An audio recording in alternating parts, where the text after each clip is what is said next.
Assalamualaikum. Arkadaş geliniz. Geliniz. Yaxşı geldiniz mi? Yaxşı gelip aldınız mı? Geliniz. Assalamualaikum. Yaxşı gelip aldınız.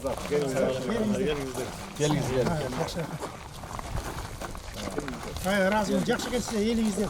Evi dayar mı etinizden? Gelinizler. Gelinizler. Gelinizler.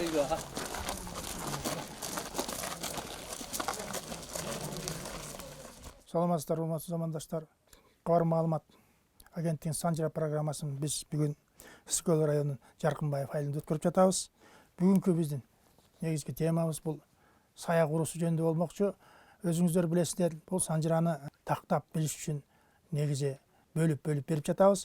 Бүгүн ушу саяк урусунун ичиндеги Бөлөкбай тукуму жөнүндө сөз болмокчу. Бөлөкбай тукуму өзү чоң эл негизинен көпчүлүк белгилүү инсандар ушу Бөлөкбай элинен чыгат. Мына бүгүн ушул Жаркынбаев айылында мурунку Чилкей айыл деп айтылат бул. Билесиздер, ушу Жаркынбаев айылында белгилүү санжыр иликтеп Бөлөкбай санжырасына кызыгып чогулуп жүргөн адамдарды чакырдык эле. Мен ошону тааныштырып коеюн сиздерге. Жанымда отурган жигит Мукаев Алмаз, санжыра иликтөөчү. Экинчи аксакал Чорчоев тарыхчы, 85 жашта. Содонбеков Сатыбалды санжыра иликтөөчү болот. Дагы жолу айтып коеюн, бул Бөлөкбай эли деп Санжырада деле тарыхта да көп айтылат. Ушу Бөлөкбай элине жана айтып кетпедимби? Белгилүү кишилер чыккан. Көбүрөөк сурашы мүмкүн Бөлөкбай эли, Бөлөкбай тукуму деген ким деп. Сен ушунун башынан баштап ушу Бөлөкбайга чейин түшүрүп берсең. Жыйнап жүргөн, билип жүргөн маалыматым боюнча аксакалдардан сураштырып, айыл-айылдардан сураштырып, анан биздин ата текти изилдеп, саяктан бери сүрүп келип, саяк анын баласы Сарык Ботош, Сарыктан Каба, Кабадан Шыкмамат, Шыкмаматтан Кудаш Култай эки бала, анан Кудаштан Курткамерген Бектемиш, Кожаяр, анан Анжай Инжай деп айтышты эле. Анан кийин Инжайдын аты Бөлөкбай болуп калыптыр. Бөлөкбай болуп калганында бир себеби бар экен. Кудаш бий бир жака тойго барабы, ашка барабы, анан айылына келип, айыл аралап келсе, айылдан окчунураак дегендей бир секиге үй тигип отуруп калган үйдү көрүп, ай, тети кимдин боз үйү? Ким отурду аяка десе, ай, ал сиздин уулуңуз эле Анжай. Ошо жака отуруп, ошо жактан мал саны менен оокатын кылып ошо жака отуруп ал десе. Атаң көрү Бөлөкбай деп бастырып кеткен экен. Анан ошондон баштап эле анан Инжай аты өчүп эле Бөлөкбай болуп эле айтылып калды да. Анан Анжайдын тукуму болсо Беш ата Кожоярга кошулуп, ошо Беш ата Кожоярдын бирөө Кулча тукуму Анжайдан чыгат. Бөлөкбайдан 3 бала болот. Улусу Калматай, анан Токтогул, анан кичүүсү Белек. Калматай Темир айылында жашайт. Аларда көп тукум болушту. Токтогулдан 2 бала, ата күчүк Алыбек деген. Ата күчүк улусу Алыбек кичүүсү болот экен. Белек болсо биздин Чиркей эли менен жаатташ аралашып жашап калышты. Ата күчүктөн 2 бала болот экен. Чиркей Темиржан деген. Улусу Чиркей, кичүүсү Темиржан болот экен. Анан Алыбектен болсо жалаң эле Олжобай Чоң Шарык айылы, бул Корумду айылында жашашат. Ошондо биздин Бөлөкбай тукуму 3 айыл болуп калат. Темир айылы, Корумду айылы, анан Жаркынбаев айылы. 3 айыл. 3 айыл ушу Бөлөкбайдын тукуму биздики. Алмаз айтпады, Бөлөкбайдан 3 уул деп. Ошол 3 уулдун эң кичүүсү Белек, биздин атабыз болот экен. Белектен 2 уул, бирөө Шырдак, бирөө Курумшу. Шырдактан Асан Кожо, Асан Кожодон Керимгазы, Керимгазыдан Руслан деген балдар менен ушул айылда жашашат. Курумшудан болсо Амандык, Элтүзөр, Торгой 3 уулу болот. Амандыктан 3 уулу болот. Ал Карагыз, Орузбай, анан Карымбай деп 3 уул кетет. Элтүзөр, Торгойдон 2 атадан азыр тукум көп, ушул айылда баардыгы ушул айылда чогуу турабыз. Жаркынбаевдабы? Жаркынбайда мурда илгилик деген айылда турчубуз. Өзү 64-64 жылы Хрущевдун убагында укрупнение болгондо ошондо баардык жогору жактагы айылдын баары бул ушул ылдыйкы Жаркынбаев айылына көчүп келгенбиз.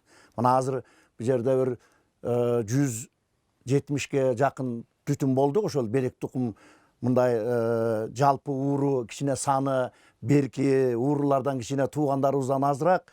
Анын азыраак болгон себебин да айтып кетейин. Токтогул, Калматай, Белек үчөө бир тууган чогуу аттанышып бир мындай жер көрүп келгенби, же охотко чыгышканбы. Анан ошондо суунун жээгинде отуруп баягы эс алып отурушса, таштын боорунан бир апапакай нерсе агып турса, анан ошондо Токтогул менен Калматай экөө, ой, боорекиден жаратылыш Кудайым таштын боорунан айрым агызып туруптур. Ушундан ооз тиели, бул Кудайым берген рызкы деп, эки бир тууган алып ошондон ооз тийип, анан ай Белек, кел мындан ооз тий десе, жорунун богунан ооз тийбем деп коюптур. О таң көрү, сенин тукумуң көбөйбөйт деп ошондон ала калып туруп, аттанып кетип баратканда сыйпап ийгенде канжыгасына сыйпалып калган экен да, ошол жок дегенде ушуну ырым кылып алып калды. Анан ушу биз жалпы Белек тукуму ошол жобойдун баласы ушул Жаркынбаев айылында бир мына 170ке жакын эми түтүн болуп калдык да. Ошол тукумдун ичинен Орузбай тукуму деген Жолдошбай Абдыкатыров деген жазуучубуз бар. Ленин комсомол сыйлыгынын лауреаты. Ошо жазуучубуз менен дагы сыймыктанабыз биз.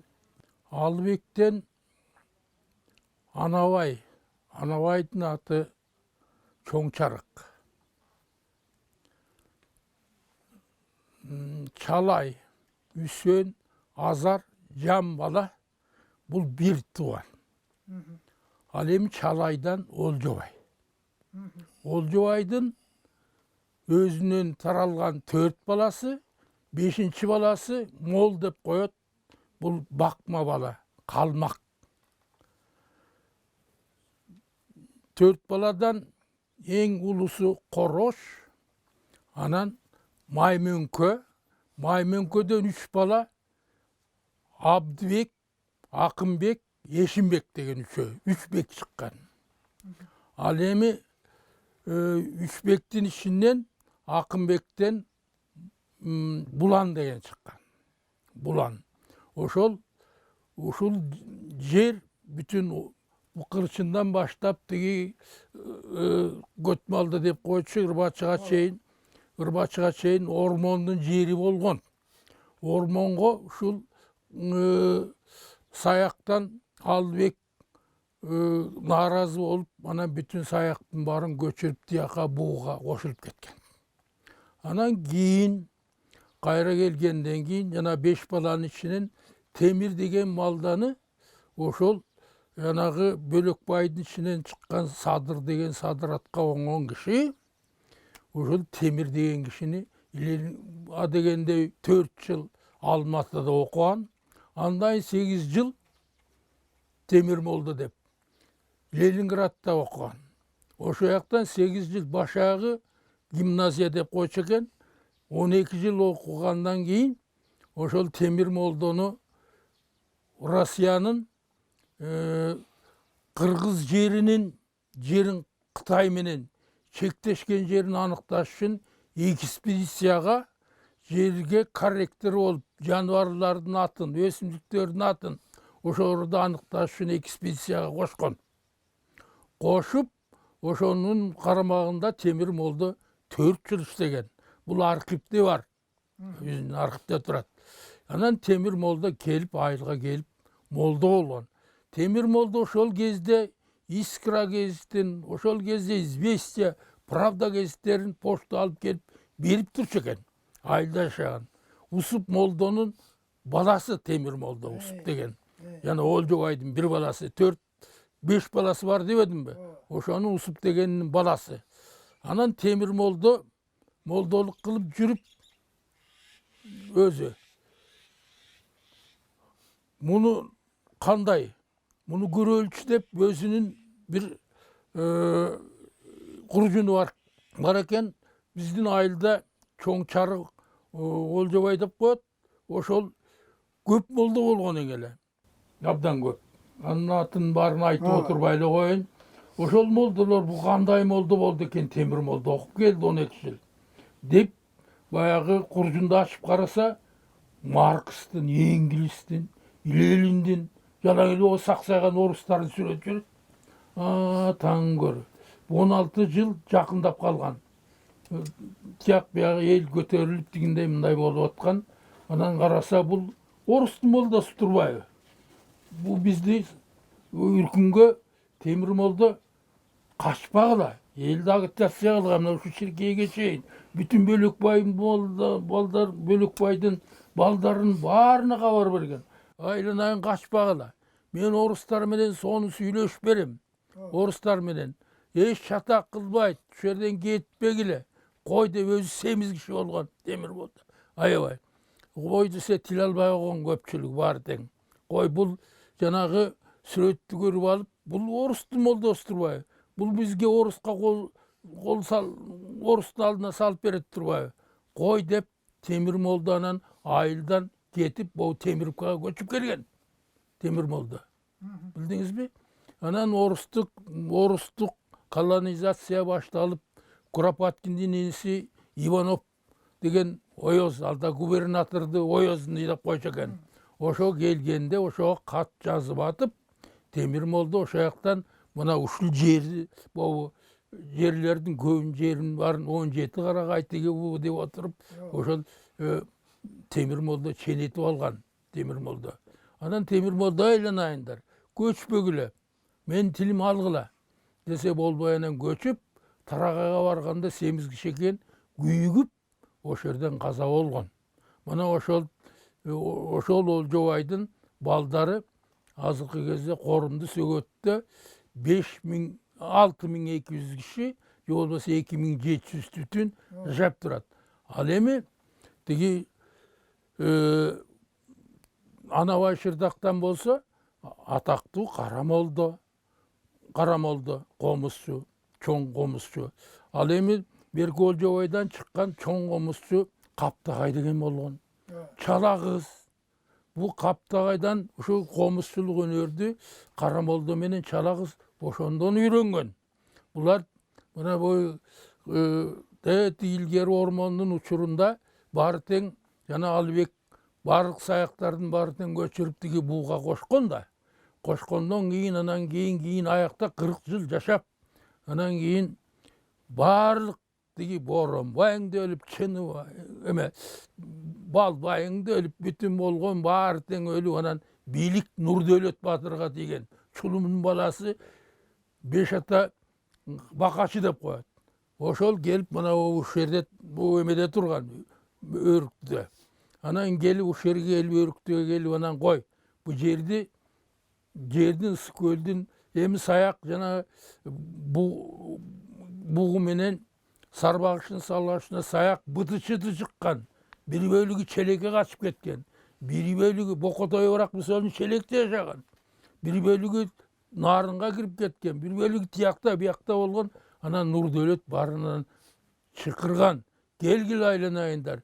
Бу көлдүн күнгөй жагын Шыкмаматтын тукуму күнгөйлүк саяктар чогулалы, биргели, абдан акылдуу, ушундай прогрессивный, өтө күчтүү, Кудай жалды колдогон мыкты киши болгон.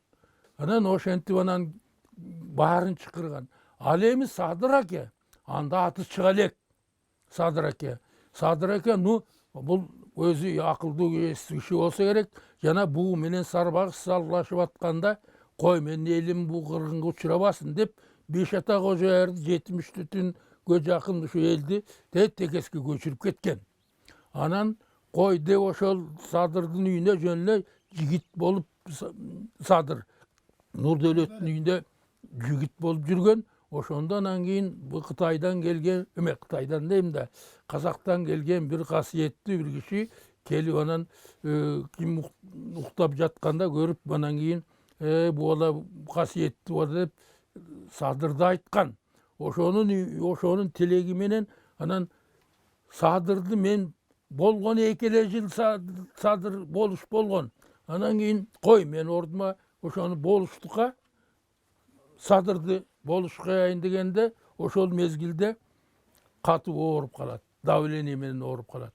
Мына анан бурулча могу Кумбел суусуна барып бир топ боз үйт тигип Бөлөкбайдын тукумунун баарын чакырып алып туруп, анан кийин Иванов, ошол Иванов келатканда тозуп алат. Тозуп алып туруп, Ивановду коноктоп, анан Иванов бу ооруп жаткан экен Нурдөөлөт. Эми ушул аялды болуш кылайын деп дрошмонка машинеси менен биякында 12 солдат, биягында 12 солдат, артында Ивановду солкулдатып, аялды бурулчаны салып алып, бу тасманын белине барганда артынан кабар келет, чабарман келет, чапкылап.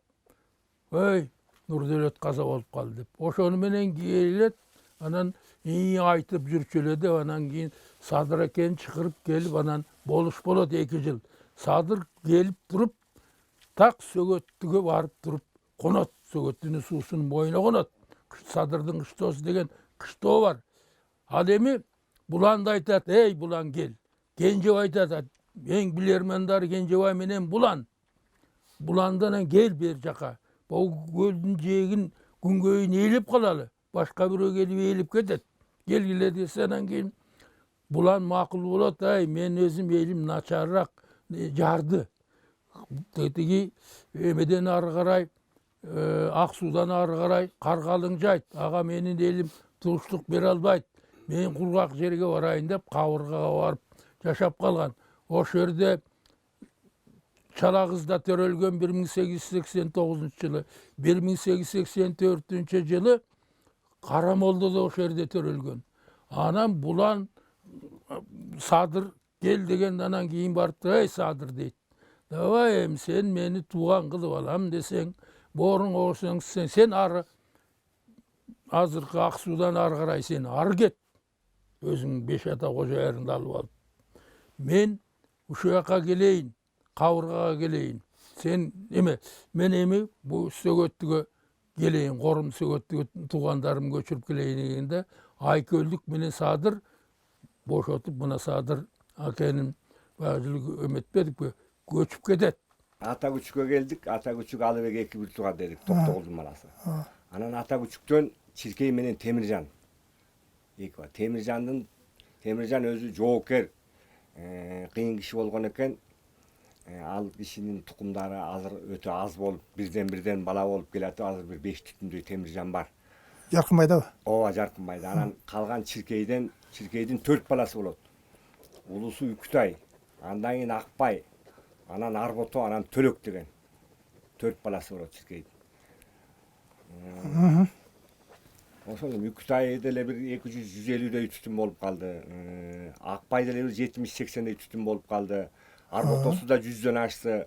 Ал эми могу Төлөк бир балалуу болгон кезде каза табат. Бир кырсык менен каза табат. Анан ошол Төлөктүн баласы Сөлпүнүн тукуму 2 аялдан азыр 250дөй түтүн болду. Сөлпү эли өтө көбөйдү. Анан ушу Сөлпүдөн дагы көп адамдар чыкты да. Мисалы үчүн Кенжебай атактуу манап. Бу Төлөктөн чыгабы? Төлөктөн чыгат. Төлөктүн баласы Сөлпү, Сөлпүнүн баласы, Сөлпүнүн эң кичүү баласы Кенжебай. Саяпкер. Ооба, Саяпкер жана манап Кенжебай. Анан булар 250дөй түтүн болду. Бул 2 аялдын балдары да Сөлпүнүн. Ул аялдан 4 бала, өтөгөн Манап Таштанбек Татыбек деген, кичи аялдан Арыстанбек, Осмонбек, Кенжебай деген 7 атанын балдары ушул айылда жашашат. Булар өтө көп тукум болду. Анан Айсыруу Кенжебай чыкты Сөлпүдөн, Усуп Абдрахманов чыкты, Эрнис Турсунов чыкты. Ушул өңдөнгөндөр көп эле чыкты. Чиркейден чыкты. Жок, Сөлпүнүн тукуму. Чиркей болгондо да. Жок, Чиркей чоң атасы да. Жалпы Чиркей. Жарк Чиркейден да. Ошол Сөлпүнүн тукумдары болот. Алмаз, Чиркей бул мурунку Жаркынбаевдин атыбы? Мурун эми бул жердин өзүн Таштак дейт экен. Жердин өзүн. Анан бери мындай Каракол тарапты көздөй жылганда Акчий деп айтат экен. Андан аранан өрүктүү болуп, өрүктүн жери анан ортолук болуп кетет. Анан негизи бул жердин аты Таштак. Анан Чиркей эли жашаган үчүн Чиркей деп койгон.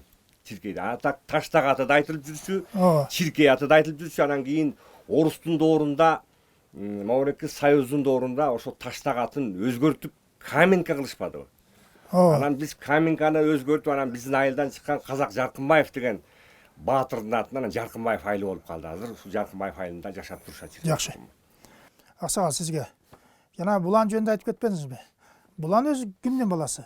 Жана Буланды бий болгонбу же болуш болгонбу? Эмне үчүн бу эреки Булан сөгөтү деп айтылат? Ушуга бир токтолуп кетсеңиз. бий болгон жанагы тиги Олжобайдын бир баласы Маймөңкө деген болгон. Маймөңкөдөн 3 бала. Абдыбек, Акынбек, Ешимбек деген. 3 бала болгон. Ошол Абдыбектин баласы Булан. Булан өзү абдан прогрессивдүү, элдин биримдигин бириктирген, ошол бу эменин тукумдарын, Бөлөкбайдын тукумдарын ушу жакшы жетекчилик кылып алып жүргөн да. Анан мунун кишинин 1900 Чала кыздын айтышы боюнча 1901 каза болгон дейт. А кезде Садыраке тирүү, Темир Молдо да тирүү, көпчүлүгү бу Кенжебай да тирүү, Шабдан да тирүү. Ошонун ашын бергенде катышкан дейт. Эми Чала кыз Молдокемдин айтышы боюнча эмне үчүн биз 1989 жылы Буландын 100 жылдыгын белгилеп туруп, Буланды ушу жерге бизди Олжобай чоң чарыкты көчүрүп келген ушу киши. Садыракеден сурап алган киши. Ушунун атын бер деп Сооданбеков губернатор болуп турганда мен депутат болчумун. Ошондо суранып барып, депутаттардын баарын айтып, айланай мени колдоп койгула. Ушунун атын бергиле деп, анан кийин атын той өткөрдүк. 3-4 жылкы сойдук. Боз үйлөрдү тиктик. Ушундай кылып туруп анан анын атын берип туруп, анан Булан сөгөттү деп. Эми сөгөттү суунун аты. Булан кишинин аты, Булан. Бий. Ошондон аталып калды, Булан болуп. Азыр ушул жерде 2000, азыр 3000ге жакындап калды түтүн эл жашайт. Буландын ушул карамагындагы 3000ге жакын. Буландын сөгө ошо Булан Буландын сөгөттү. сөгөттүн өзүндө эле азыр көрүстөнүп турат. Мана баласы бул жерде ошо Буландын чөбөрөсү, мана бул менин маңдайымда отурат. Багы жыл оңдоп өзү аракет кылып жүрөт. Эми ошонун бир дагы бир жылдыктарын өткөрүп, анан өзүнүн эстелигин тургузуп койсом бу деп жүрөт. Ал эми алдыда турган иш. Эми белектен жанагы 2 бала деп андыларды айтып келбедимби? Ошонун ичинен жана Орузбайдан Жолдошбаева деп келбедик. Анан Карагыз деген дагы бир баласынан белектен ушул айылдын атын коюлган Казак Жаркынбаев деген Советтер Союзунун баатыры чыкканда, ал киши дагы ошо согушта аман эсен келип, анан келгенден кийин геройлукту берип, анан ушу колхоздо башкарма болуп иштеп жүрүп, 66-жылы ал киши каза болуп калды. Ал ошо анан эми азыр мына урук туугандары, азыркы өсүп келаткан балдары да бар. Ошол жанакы Элчүр Торгойдун ичинен Торгойдун тукумунан Качыбектин баласы нан Соодонбектен Алмез, Жампеш, Жамаке деген 3 баласы болгон. Ошонун Жамаке деген баласы Акынбаевтан 1 курс мурда Ташкентте окуп мединституту бүтүп, анан ошо дипломный курсовой работасын защит этип, бир татар кызга үйлөнүп, анан кел атышып, высоковольтный линия зым үзүлүп, анан ошол жерден өкөтен каза болуп калып, алар эми ошо жакта коюлуп калыптыр. Эми азыр архивде Акынбаевдин поликлиникасында баягы чогуу түшкөн сүрөттөрү, курсташтар болуп, баягы чогуу кыргызстандыктар болуп жүргөн. Муну мурун Ден соолук деген журналда Зияшбектенов абдан чоң макала жазганда бул киши боюнча ошол кандай окуган, эмне болгону жөнүндө. Алмаз, биз айтып атпайбыз жана Кенжебай депчи. Ушу Кенжебайдын баягы Солтонкулдун ашы жөнүндө бир сөз кылсаң. Эмне болду анда? Кенжебайдын. Кенжебай бул чиркейдин ичинен сөлпүнүн балдарынын ичинен бир башкачараак тыңыраак чыккан экен. Тыңыраак чыгып бул эмгекчил, жолун таап, оокат кылган, мал топтоп, мунун малы да өтө көп болгон экен, бир канча миң жылкысы болгон дейт. Анан Солтонкулдун ашы деп айтып жүрүшөт, бул жаңылтпай тууралап айтсак, бул Мураталынын ашы. Мураталы бийдин. Мураталынын ашы дейт. Мураталынын ашы. Мураталы бийдин ашында бул Арча торунун бүлүк болуп Кенжебайдын колуна келгени бир узун сабак сөз. Аны таптаганы, аны ошо Мураталынын ашына Кенжебайдын Арча торусу чабылат. Мураталынын ашын эми бул Солтонкулдан кийин болуш керек. Солтонкулдун ашынан кийин. Бул мен эми кыскартып айтсам, ат чабыш болгон күнгө чейин Ашынбай деген бөөбүй бала чапып жүргөн. Кимдин? Арча торуну. Анан ошо Арча торун Ашынбайга мингизип, өзү Шалакулак деген аты бар экен да, каргымак. Ошону мингизип ат чабылып өтчү жолдун баарын көрсөтүп чыккан экен. Мына могу жерден теминесиң, бу жерден оозун кое бересиң, бу жерден кечиресиң, баарын көрсөтүп чыккан экен. Ошон анан ат чабыш болгон күнү, келген күнү аттар кетээрде Чыныбай мактанган экен, Тилекме аттууну Чыныбай. Менин карегерим келет го деп. Анда ошо Кенжебай кичине бетке чаап айткан, мүнөзү кысыраак киши окшойт. Кул жеймин дейт куйрукту, Кудай билет буйрукту деп айтып койгон экен. Анан бир маалда аттар келатат болот. Эми укканыма караганда, аксакалдардан укканыма караганда, Каркыранын суусу деп бир айтышат, Түптүн суусу деп бир айтышат. Ошол сууга чоң суу окшойт. Ошол сууга келгенде ортосуна бир тийип, аркы четке бир тийди дейт. Жарыктык Арча тору.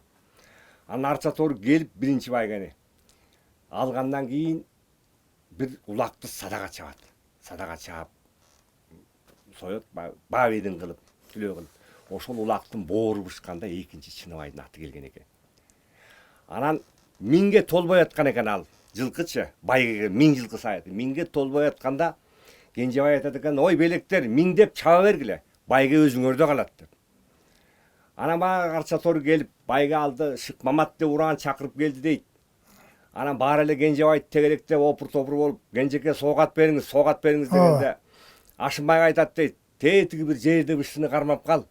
Калган талап элек жылкың деп коону ачканда ушундай жылкы чубады дейт. Ошондо жесир катын кулунду бежетелеген дейт. Анан алдуу күчтүүлөр 10-15тен айдап кетиптир. Ошондой. Ошондой болгон экен. Эми бул жерден айтып коюш керек. Бул жана биз Мураталынын ашы деп атабыз, Солтонкул. Солтонкул бул Мураталынын ашында. Ошо мен ойлойм Мураталы. Анткени Чыныбай Солтонкул өлгөндө атты чабам деп турган өзү каза болуп калат. Бул 1888-жылдар. Мураталынын ашы болуш керек. Анткени Чыныбай кийин болгон. Кийин ал Мураталынын ашы болуш керек. Булчу. Жакшы. Темировка деген ат эмес, Кара бурул деп койчу. Кара бурул деген жер. Темир жанагы Олжобой чоң чарыктагы көп молдолор кодулай баштаганда бул орустун молдосу экен. Ооба. Бизди орустарга салып берчүкчү экен бул. Дегенде Темир молда Кара бурулга көчүп келген, качып келген. Анан ошонун атынан анан Темировка болуп аталып калган. Кара бурул турбайбы мурункусы? Кара бурул. Урматтуу замандаштар, сиздер кабар маалымат агенттигинин Санжыра программасын көрүп жатасыздар. Ошол асага жана мен сизге суроо бергеним ошо болчу да. Темировка деп атпайбы? Баягы шылдың кылгандай болгон, а негизи бул жана Темирдин атынан коюлган экен да. Эрнст Турсунов жөнүндө дагы айтып койсоңор, бул да бөлөкпай да. Ошого да бир кененирээк токтолуп койсоңор болот эле. Эми Эрнст Турсунов боюнча токтолсок, бул эми көпкө айтыла турган, бул киши боюнча өтө көп айтыла турган сөздөр бар. Эми Эрнст Турсунов биздин айылда ушу бизге кошуна болуп, мага кошуна болуп жашачу ал киши. Жайдын күнү бир отпуск алып алып, эс алганы келип, анан үйүндө бир мындай болгон бир механический машинкасы бар эле, бактын түбүнө отуруп алып, бирдеме жазчу. Анан бир күнү өзүнүн бу жердеги достору, имени интеллигенттер менен ал киши мындай эметчү эмес да. Анан бир күнү суроо берип калдым. Эрнст байке, сиз биякта эми аксакалдар бар, мындай интеллигентный адамдар бар, ошолор менен ай, алардан мен эмнени угам? Алар бир мындай өзлөрүнүн бир ушул интеллигент жөнүндө, бир башка бир саясат жөнүндө сөз кылат. Анын баарын мен билем. Именно муреки мындай жакшы, начар жашаган, Болсо мындай эметкен адамдар менен сүйлөсөң, алар өзүнүн турмушунун тагдырын жөнүндө сүйлөйт. Мага ошондой нерселер керек. Мен ошолорду билишим керек деп ушундай эме кылар эле да. Анан бир жолу чогуу больницага экөөбүз жатып калсак, анан жеңемди айтып атпайбы: "Ай, сен чыгып турчу. Сени менен тажап бүттүң уже жашаганым. Могу кичине айыл жөнүндө бирдеме угайын. Айылдан айтчы бир кабар. Туугандары кандай жашап атат, эл журт кандай?" Анан мен баягы жаңылыктарды айтып берип эметем да. Анан ошол жерден мен ушул кишиге таң калам да, ушул кишинин санжыра болобу, политика болобу, тарых болобу, бардыгынан бүт билген адам эле да. Ушундай мээси компьютер. Анан ошондо ушу Бишкек шаарын илгерки көчөсүн, жанакы Жайыл баатыр, жана ошо Бишкектеги жана Байтек баатырлардын ашканасы, устаканасы кайсы көчөдө жайгашкан, кайсы биринчи мед учреждениялар кайсы көчөдө канчанчы жыл болгон, Бишкекте канча машина, канча орто окуу жайы жана училищелер болгон, ушунун баарын жатка айтчу эле да. Эми бул Эрдин сабабыздын бир дагы бир өзгөчөлүк касиети, бул тарыхты өзгөчө тарыхты, кыргыз элинин тарыхын, ошонун ичинде жанакындай баатырларын, мондай белгилүү адамдарды бул киши укмуштай жазчу да, укмуштай билчү. Алардын эмне мына бугу элине Балбайды жазып калтырып кетти, бул деген өчпөс тарых тукумдан. Андан тиги Боронбайды жазып кетти, бул деген чоң нерсе. Бир гана дагы бир эмесин айтайын. Телевизордо бул кишини Рыспай жана акын жазуучу түптүк князь дечү да, мунун кличкасы. Өзү да сүйлөгөнү Жолочу Рыспаев князь деп. Ушу өлгөн күнүнө чейин князыбыз, биздин князыбыз деп айтып калды. Анан Фучика, Бишкектеги Фучиканы интервью алып журналисттер бардык кишиден сурап, эмне болуп келген? Жаңгыз Эрнисов айтты ушуну. Кандайча болуп келгенин, Чехословакиядан Бишкекке эмне салым кошконун, ошонун атынан ошол көчө калганын Жаңгыз Эрнисов айтты. Ошо журналисттер көп кишиден иликтөө жүргүзүп, анан жаңгыз ушу киши айтты да. Ошо тарыхты ушундай билчү да бул киши. Чиркейден ошо Кенжебай жашынан эле тың чыгып, анан мында бир колдогон бир касиети бар окшойт. Касиети бар киши экен. Бул киши алдын ала бирдемени билип койгон. Жана Арча тору деген Күлүгү Мураталынын ашына 1000 жылкыга чыкты деп атпайбызбы? Ошону тай кезинде караколго жумуштап баратып бир сарт уйгур жетелеп баратканын көрүп, "Ой, муну кайда алып барасың?" "Сатам" деді. Андан сатып алат. Сатып алып ошо Арча торунун күлүк болоорун ошо тай кезинде эле билген бул.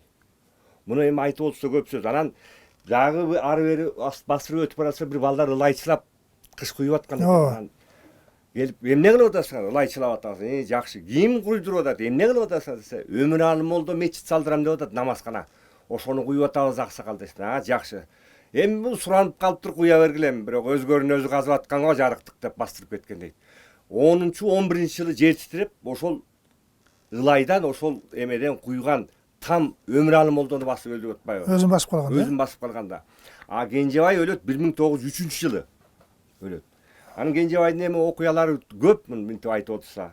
Бул Садыр акенин баласы жөнүндө жанагы окуяны айтасың. Ал мындай болуптур. Бул кимдин Кенжебайдын Үмөталы деген баласы Букарадан дин мектебинен окуп атып, ооруп келет экен үйүнө ооруп келип, анан көп убак эле каза болуп калыптыр. Анан ошол Кенжебай ошол тарапта, ошол тапта могу 7-8 тарапта турган экен. Көк жайыкты жайлап, берки шалбага кыштап, ушинтип турган кез экен. Анан ошол жака эле койлот окшойт баласы. Анан бияктан саяктар угуп, жаназасына бара албай кечигип барат экен. Садыр аке бир топ кишини ээрчитип барып, өкүрүп түшүп, 100га жакын киши менен бар. Өкүрүп түшүп, анан кийин Кенжебай кичине мүнөзү кырсыраак, бетке чаап айткан киши окшойт. Анан ордунан турбай коет. Анан Садыр мен басылмайынча өкүрө берле деп өкүрө берет экен. Өкүрө бери анан Кенжебай ордунан атаң көрай. Боор деген кыйын турбайбы?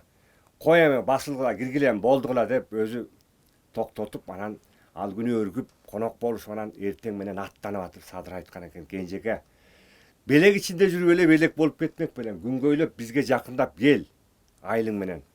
Жакында болуштун шайлоосу болот, бир балаңды болуштукка көрсөтөлү" дептир. Анан Кенжебай көчүп келет экен.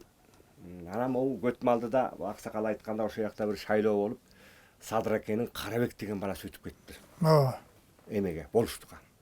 Анан бир топ кишилер менен кайра кайтып келатканда могу Байсорун деп коет, азыр Кананибаш эме айылы. ооба Ошол кезде уже орус келип эчак отурукташып калган убак экен. Орустун каздары чубап баратып, ошол орустун казынын эркиги кышылдап качырып, бир адаты бар эмеспи ошентип калганда. Сенден калганды көрдүм деп колунда табыл таягы менен шилтеп калганда каздын башы ыргып кетти дейт. Анан баягы орус кемпир ызылдап, бул эмне кылганың ал бул деп калганда жанында бараткан Кендирбай деди дейт. Жан жолдошун. Кендирбай десем ошо Кендирбайдын чөнтөгүндө ошо Кенжебайдын акчалары дагы эмнеси болгон. Алып Кендирбай 3 сом акча таштады. Ошол 3 тайдын акчасы экен. Анан ошондо казга айткан экен Кенжебай. Балырлуу көлдү таштап келген сен акмак, балалуу карышкырды ээчип келген мен акмак деп. Ошондо бир Садырга таарынган жери бар экен. Черкей тукуму деп атпайбызбы негизи. Бул жерден биз көрүнүктүү ишмер кыргыз элине аттын кашкысына таанылуу болуп, эл үчүн курман болгон Жусуп Абдрахманов жөнүндө айтып койбосок туура эмес болуп калат го дейм. Эми жана башында айтып кетпедик, ушул Черкей элинде Жусуп Абдрахманов деген ушундай инсан чыккан деп башында айтып кетпедикпи? Анан эми Жусуп Абдрахманов ушул Черкей айылынын жана Сөлпү тукумунан, урусунан ийгилик деген жана башында айтпадымбы бизди укрупнение кылып көчүргөндө ошол ийгилик деген айыл азыр эми ал жердин баары баягы үйлөрдүн орду жок, баары айдоо аянтып болуп, элге үлүшкө берилип түздөлүп калды. Анан ошол ийгилик деген айылда төрөлгөн 1901-жылы. Анан ошол Жусуп Абдрахманов ошол кенедей кезинде эле дилгир, бардык нерсеге дилгир бала болуп чоңойгон. 16-жылы бул кишинин карабайсызбы эми ушул кыргыз элине Кудайым буйруп койгон 16-жылы Үркүнгө барып, ошондон аман эсен кайра келип, туугандар өлүп калды менчи. 5 тууганы каза болуп калды. ата энеси да өлгөн. Анан ушу келип бул башында окуганда азыркы Ананьева деген айылда орус тузе мектебинде окуган. Азыр аты берилген ошол мектепке. Андан кийин ушу Үркүндөн келгенден кийин Караколдо жана орустардын аттарын багып, ошол жерде орус тилин үйрөнүп, башка мындай бир чоң адамдардын ошол жерде жүрүп кандай сүйлөшүп атканын, эмне кылып атканын, ким эмне баарын иликтеп көрүп, кийин ушул Верныйга азыркы Алматы шаарына барып, ошол жерде окуусун улантып, анан кийин ушу кыргыз эл үчүн чоң эмгеге сиңген жана Батыр Алсыковтар менен биргеликте ушул кыргыз элинин ушул күнкү, ушул замандын келишине чоң салымын кетирген. Бул кишини мурдатан бери эле тарыхта айтылып келет эле. Эми Советтер Союзунун мурунку политикасында репрессия болгондорду даже ушул менин атам деп, же болбосо кыздары менин атам деп, туугандары биздин тууган деп айткандан коркушуп жүрүп, мына кийин ушул демократия болгондон бери жанакындай ачылып андан бери азыр ал кишинин аттарын мына областта берилип, көчөлөрүндө шаарга берип, Балыкчы шаарына берип, өзүбүздүн айыл өкмөттүн атында чоң жана музейлерин аштырып, тиги эме кылып атабыз. Эми жана обл администрациянын астына эстелигин тургузганда мен ушул жерде айыл өкмөттүн башчысы болуп иштедим эле.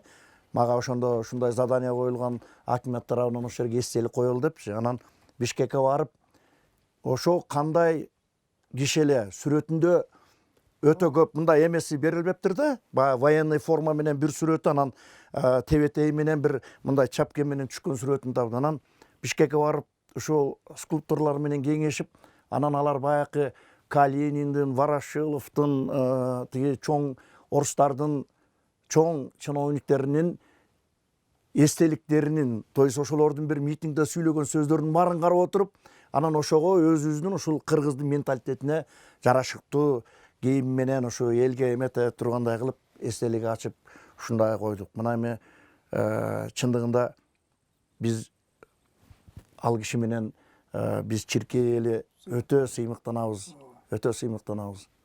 Алмаз, сен улантсаң, биз дагы эле Кенжебай жөнүндө дагы бир аз ушу элге кызыктуу, баягы Кенжебай деп калып атпайбы? Кенжебай негизи өзүнүн сайыпкерчилиги, анан баягы бир аз көрөгөчтүгү менен десек болот да. Ошого мисал келтирип кеттиң да. Эми дагы бир аз улантып койсоң ушуну. Кенжебай жөнүндө айтып отурса өтө сөз көп. Bu Çirkey elinden de başka Alakuş деген kıyın kişi çıkan eken manap. Min kara koyu var. Bu kişi de bir kıska vakıtка бий olup şaylanıp. ооба Aldaş bakşı деген болгон экен, çöptün tilin bilgen, kayсы çöp, kayсы oruga dava ekenini bilgen. Dүйшөнбү молдо деген болуптур. Ошо Акбай урустан чыккан экен илгери. Жылан менен арбашып. Жылан чакса ошону дуба менен айыктырып. Кулназар молдо деген болуптур. Караколдон окуп жүрүп 11 жашында имам болуп бала окуткан киши. Анан бул эң бир баса белгилеп айтып кетчү нерсе, Кенжебай ата ушул Чиркей элине ушул жерди алып калды десек деле болот. Коркпой үрпөй түпө-түз айта алабыз. Кенжебай Бөлөкбайдан өзүнчө бөлүнүп, бияка келип отуруп бир аз, анан кайра жетегиз жакта болуп, анан кайра бирин экин эл калып, анан жетегизден өзү көчүп келип кыскартып, иши кылып Чиркей элинин отуруп калган жери Кенжебайдын аркасы менен болду. Негизинен ошо кишинин эмгеги. Ошон үчүн ошо кишиге сыймыктанып биз айта жүрсөк болот да. жакшы ата сиз жанагы улантып койсоңуз чала кыз тууралуу Bulandın 3 balası, 3 beygi, Abdübek dedik. Abdübek, Akınbek, Yeşimbek dep. Oşal Abdübek'tin balası, 3 bektin Abdübek'inin İmankul degen balasının balası Çalağız. Bu İmankul'dun 4 balası olgun. Çalağız, Kızdarbay, Sayan degende olgun. Anan en ayağında mana oturgan balanın atası Rahmat degen. Emi Rahmat 4 bala tuğdu dep anı Rahmat koygan. Emi bu Çalağızdı aytып otursa bol özünçö bir çoğ filosofiya, çoğ tügön bugün mülk okmuş kişi. Bu kişi emne sancıraç, bu kişi emne mülkör, bu emne sayapkер, bu emne komusçu, anan akın. Çoğ akın bolgan kişi bolчу. Men 53 yılı okuga ötüp anan ofiste yok, Çalağız'ın үйüne yatıp kaldım. Çalağız'ın үйünde 1 yıl yattım ben. Oşonda Çalağız kanday kişi ekendigin bir komnati, 2 kızı, 3 balası, kempir olçoygon orus kempiri, özü, oşo bir komnati үйde yaşaydı. Ben tışta jatam. Deyet kar jağanda, kar jağıp, üstünden kar jağıt, oşonda жылы болот. Oşo tışta jatçım. Anan bu kişi menen Osmankul, Alımkul, Ibırray, şulardın bari Sayakbay, bari teң çoğulvanda sanda şeneceğiz. Şulardın qosun barın men soydum. Bütün barın үйünde oldum. Meni tarıkçı dep eyle, kasapçı deçi. Oşol soygonda anda ustukan alıp ketişi emes, kempiri menen barıçı, bütün ustukanın barın maga berçi. Men ustukandı vermese de canın koyboy, ata sorup içesin mi? Yeteceksin de arttan gelip. Yani mangdayında tişinde var Osman Kulay bala. Ben de kişini ceyit şöyle. Birim. Ayrılayım. Birim de boş. Anan dikiler gep kılıp kaçıyor. Bu kasapçı olası turganda Çalağız'ın үйüne soğum soyup gereki yok. Dep. Anan Çalağız emi Çalağız'ın үйüne o Cantöş menen Ayabaydın Akbalcı. Hüseyin Karasayip menen Bul. Tügölbay. Şular eşiğin alından geçmez. Bul komuz çapçı kıyal degen birikmesi. Komuzdu çap özünün formasında. Erten menen saat 5'te turup alıp tıkıldatıp men yanıma gelip alıp komuz çabat. Komuzdu çaptı. Bul özü öte sılık, öte madaniyatlı. Kişiге katı aytpağın kişi bolчу. Eң эле katı aytkan sözü şu kişi emес eкен деп койчу. Bunun Şumkar Moskvadagı emege dekadaga barıp turup Şumkar tülkü aldı. Tülkü albayt, tülkün tebet Şumkar. Şumkar salganды siz gördünüz mü ki? Men köp jolu gördüm Çalağız'ı erçip. Al bılçıta tebet. Al koyandı tepkende bılçırap kalat. Oşa yaktan tülkünü koyuvertirip tülkü alıp oşonun şu medyal menen geldi. Oşol tülküsün emesin Şumkar'ın köp yıl kondurup жүрдü. Bu kişi Karamol'dan ötesi ilaç. Karamol'da Çalağızga taktır çıkıldı. Bastayına gelip. Ey Çalağız bu komuzga sen kıl takıp berçi. Tepke jasap berçi. Çalağız usta kişi de Ukmuştay. Мен комуш деп билем да ишне. Ukmuştay usta kişi de. Oşonu çalağız kıl jasatçı bayçesi. Nuruyla kıl jasatçı. Oşol bir moğumda türmök töşkön 1 kilometrдей мындай çoğulsan 1 kilometrдей эме болот. Kıl болот. Oşondan aylayan çalağız moğum tep kolu menen sıdırıp oturup oşonda mına moldake dep. Şunu araң argay жерден tandap kesip berçi da. Al ekinci kim жөнүндө айта турган болсо Карамолдо жөнүндө. Булардын мен күйсүн тигимде аргай жерде отургандарын баарын көп уктум. Bu çalağız Moldakem oturgan жерде, ey balдар, Moldakem çeritip atat. Öz çeritçi emes. Moldakem çeritip atat. Ey Moldakem çeritip atat. Balдар tınç oturgula. Kulak salıp uğup oturgula. Tıyıp oturçu da. Karamoldo janagı çoң çarıktan, bu dağı Bölökbay'ın tukumu. Çoң çarıktın Şavata degeninden de. Bu 59 yılı bunun komşusu bolçu Kırgızistan'daki Voyenli Komisariyattın председателі bolçu. Satıval degen bolası. Oşol Moskova varıp anan ölüp geldi. Oşonda ölüp gelgende men oşonda en birinci akitlerine gele yaşım en bolçum. Жаңы институт бүтүп келген. Anan anda көңүл айтчу. Колхоздун акиттери. Ушул жерде башкарма Шаршекеев деген 16 жыл şu janagı Çirkeyden. Биздин Чиркейлик. Onun tuğandары.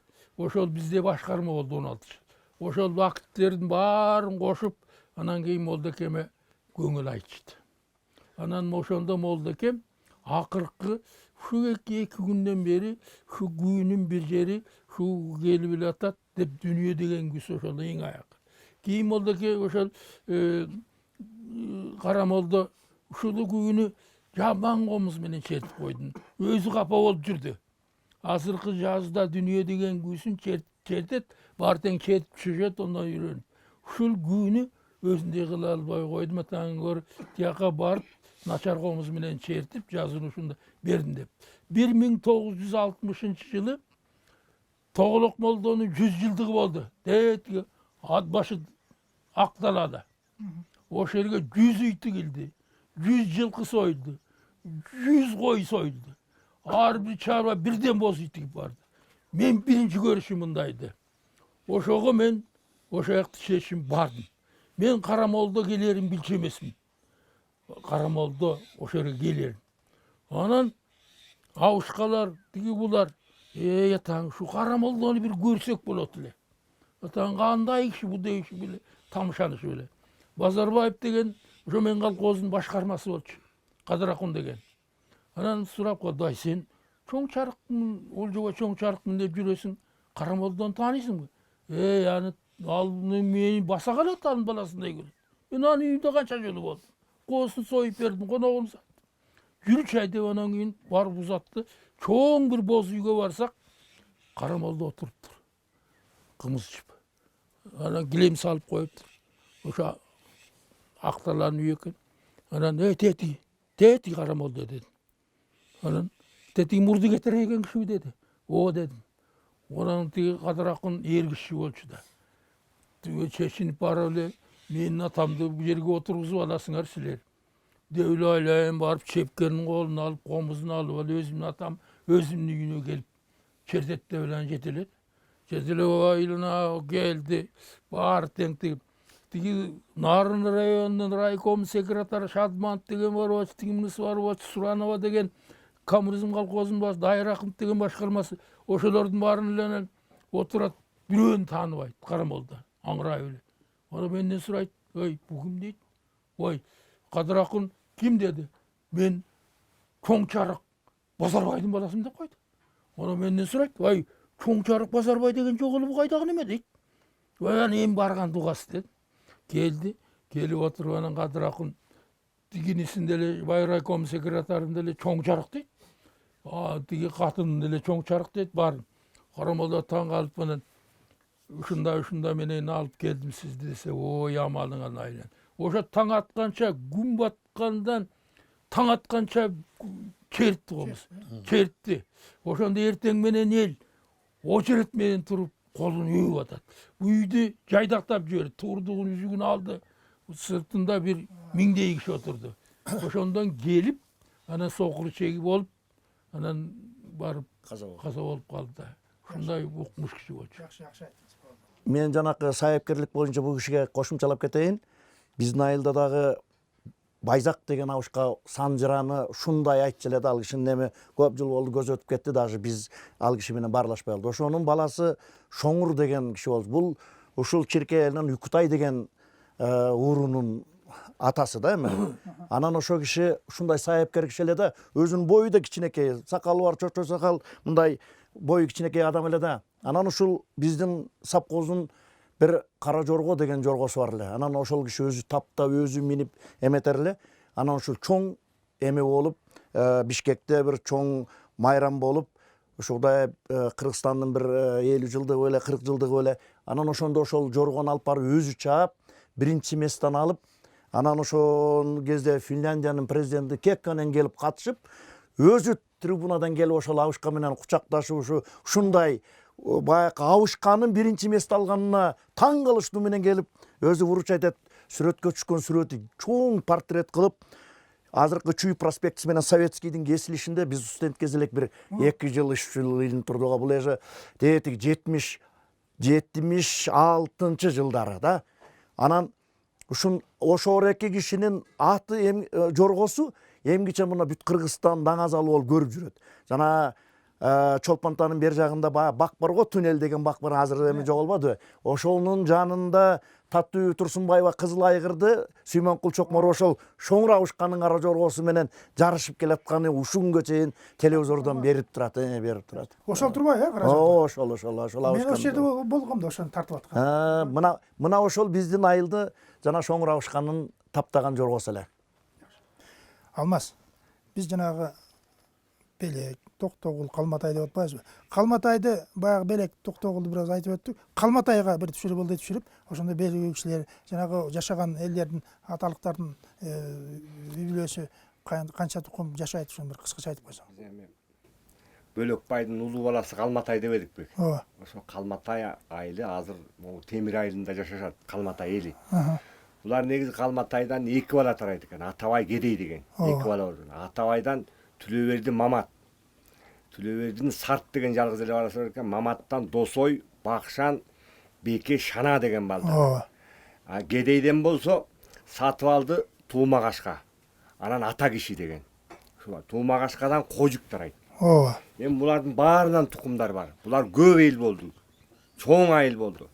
Бир гана Темир айылы Темир деп аталып калган менен ал жерде Калматай жашайт, а Темир өзү Олжобай болуп калып атат да. Бул деген 1913-14-жылы уюшулган айыл. Ооба. Атайын Иванов деген эмеге уездной келип, ошо Темир молдонун атын айтып, Темирский болсун дептир. Анан биздин апаларыбыз да биз бала кезде Темирский деп айтып койшор эле.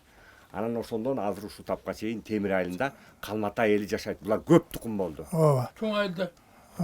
Жакшы. Эми Алмаз, сөзүнүн аягын айтып койсоң. Бул жерде бөөбүй урпактары да жашайт да. Бар. Бул бөөбүйлөр кайдан чыкты? Бияка кандай келип калды бөөбүйлөр? Бөөбүйлөр эми биздин эле туугандар экен. Ириктеп сураштырып көрсөк, бул Кудаш менен бир тууган Култайдын баласы экен. Култайдан Бактыкороз бөөбүй деп. Бирок ошо бөөбүйдүн аты башка деп да айтып жүрүшөт, Балбай деп жүрүшөт. Туура. Анын өзү түрү суугураак, мындай бала коркчудай, бир жаш кичинекей балдар коркчудай киши окшойт, ошондон бөө келе атат, бөөбүй болуп калган экен. Анан булар тетиги Саяктын бир мыктысы Медет Датка дегенин ашында бир чатак болуп, ошондон бөөбүйлөрдү күнөөлөп, ошол жерде жергиликтүү манаптар ошо бөөбүйлөрдү чачыраткан экен. Ошолордун бир тукуму биздин айылга келет. Келген себеби ошо чатактан түнү менен качып, калганы чүйгө качып, анан бир тукуму келип, анан Садыр эке токтолгон экен. Садыр деген бар ушул жакта. Узун күнгөй саягын билем анда. Анан Садыр буларды Кенжебайга жиберет. Кенжебайга барыла, ошол жакта жер ыңгайлуу жер бар. Ошол кишиге барып көргүлөчү, анан көрө жаталы деп. Анан бул ийгиликтүү айыл бар экен, ошол айылга келип токтошуп өргүп, анан Кенжебайды сурамдаласа, Кенжебай жети өгүз жакта жүргөн болот. Аяка бир экөө ат менен жөнөп барып Кенжебайга ушундай келдик. ушул Садыр сизге жиберди дейт. Анан Кенжебай бирин эки мал бөлүп берип, мен жазында барам. Могуну те Балчак деген жайлоонун оозунда багып тургула деп айдатып ийет да, анан жазында келип, ошо бөөбүйлөрдү кабыл алып, ошо бөөбүйлөр ушундан ушул күнгө биз менен катарлаш жашап калышты. Бөөбүйдүн өзүлөрү мынтип айтат да, биз өкүрүккө келгенбиз дейт да. Анан бир варианттарды айтып жүрөт. Ошо качып келатканда ушул айылдан бир мындай өлүк болуп калып, анан ошо өкүрүп келип, кокуй эми мусулман болгондон кийин өкүрүш керек да, өкүрүп келип ошол жерге туруп калса, анан токтогула, баягы үйгө киргиле, чай ичкиле, коноп кол, кайдан келатасыңар деп, ошо боюнча биз өкүрүктө келгенбиз деп, өзүлөрү бөөбүйдүн менин кошунан бир Тарпаң аба деген аксакал бар болчу. Ошо киши какшап жүргөн, ой биз өкүрүккө келип калып калганбыз бул жерде деп. Урматтуу замандаштар, Алмазды айтып өттү, бөөбүй деп атпай, өз ачындыгында балбай. Мунун окуясы болжол менен баягы айтып атпайбызбы, Курман кожо, андан Күн тууду, андан Жакшыбай Ажыбай, Жакшыбайдан Келдибек Эдилшербек деп коет. Ошо Келдибектин Нусуп деген баласы улуу экинчи аялынан Байтүгөл, ошо Байтүгөлдөн Медеттатка. Ушу Медеттатка 1838-39 жылы каза болгондо ошол жерден бир чер чыгып, Надырбек ээрчитип келген бияка. Жанагы бөөбүйдүн тукуму ошол. Надырбек ээрчитип келип, баягы калып отуруп, анан жылы сууга кеткенинде, жана азыркы сөз ошол жөнүндө болду. Эми бул жерден айта турган нерсе, азыркы учурда ушу Бөлөкбайдан бир чыгаан жаштар чыгып атабы? Албетте чыгып атат. Албетте. Врачтар көп чыкты, кандидат науктар чыкты, анын ичинен профессор да бар. Азыр ушул тапта жеке ишкерлер да көп биздин айылдан чыккан. Эми уучубуз кур эмес экен, чиркей элинен өнүп өсүп атат, мыктылар көп эле. Айтып отурса көп убакыт керек. Биздин айылда 28 илимдин кандидаты бар. 3 профессору бар. Мына ошол Бөлөкбайдын тукумдары. Урматтуу замандаштар, мына бүгүн Бөлөкбай тукуму деп өзүнчө бир убакыт бөлүп тарттык эле. Бөлөкбай тукуму жөнүндө, андан чыккан элдик баатырлар, инсандар, баягы белгилүү таланттуу адамдар жөнүндө сөз кылдык. Көпчүлүк негизи эле Бөлөкбайдын ушу кур эмес, өзүңүздөр көрүп атасыздар. Бул да болсо баягы убакыттын азынан эле биз убакытты чектеп айтып отурганыбыз болуп калды. Эми аксакалдар, сиздерге рахмат. Ушуга чейин эстеп, ошолорду балдарга айтып жүргөнүңүзгө мен бир чети кубанам. Мына сизден уктук эле, сиз өзүңүз айтыңыз деп мына кичүүлөрүңүз сизге орун берип ушул жерден айтырып отурат. Биз элиңиз угуп отурат. Бир чети баарыңарга рахмат. Бул да балдарга сабак болот. Кийин ата тегин биле жүрсүн, кимден ким чыкканын, кандай адамдар чыкканын менен сыймыктансын деген эле сөзүбүз да. Рахмат сиздерге. Баардык жакшылыктар болсун, ишиңер ийгит болсун. Урматтуу замандаштар, сиздер Кабар маалымат агенттиги Санжыра программасын көрдүңүздөр. Көрүшкөнчө саламатта болуңуздар.